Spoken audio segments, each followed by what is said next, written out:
Hello everyone, देखते हैं आज यूनिवर्स की तरफ से आप लोगों के लिए क्या मैसेज है। So first card is ace of swords and second card is seven of sword and third card is four of sword. Okay, अगर हम तीनों कार्ड्स की कॉम्बिनेशन को सजेस्ट करें तो यहाँ पे क्या दिखाई दे रहा है कि आपको अपनी जो मेंटलिटी है या फिर जो मेंटल एक होता है ना कि भाई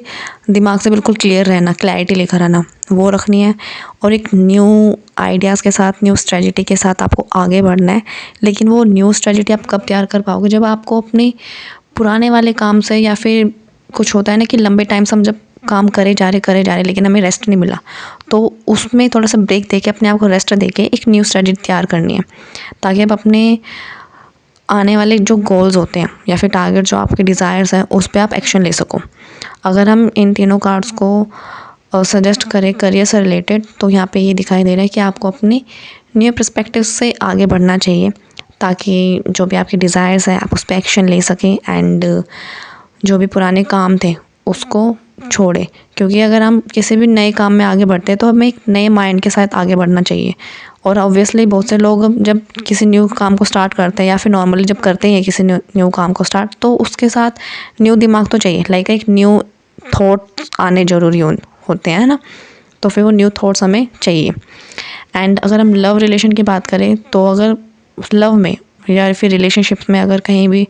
कॉन्फ्लिक्ट्स हुए हो किसी मिसअंडरस्टैंडिंग की वजह से, तो उसको क्लियर करने के लिए आपको एक अंडरस्टैंडिंग लेवल पर लेकर आना पड़ेगा। अपने आप के जो थॉट्स हैं या फिर जो भी मिसअंडरस्टैंडिंग क्लियर हुई थी उस पर क्लियर करना पड़ेगा एक अंडरस्टैंडिंग के साथ, ताकि आप बैठ कर आराम से अपने रिलेशनशिप को सुलझा सकें। मतलब कि आगे करने के लिए या फिर आगे उसको बढ़ाने के लिए एक जो अंडरस्टैंडिंग लेवल है उस पर आगे बात कर सकें। एंड अगर हम फाइनेंशियली देखें तो फाइनेंशियली में यह है कि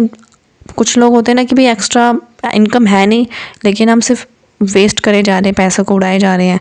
सेव नहीं कर पा रहे हैं, तो हमें एक्स्ट्रा जो ये वेस्ट ऑफ मनी है या फिर जो वेस्ट ऑफ रिस्क है इसको अवॉइड करना पड़ेगा। क्योंकि अगर हम बेफालतू के खर्चे करते रहेंगे तो हमारे पास जो इनकम है वो क्या रहेगी।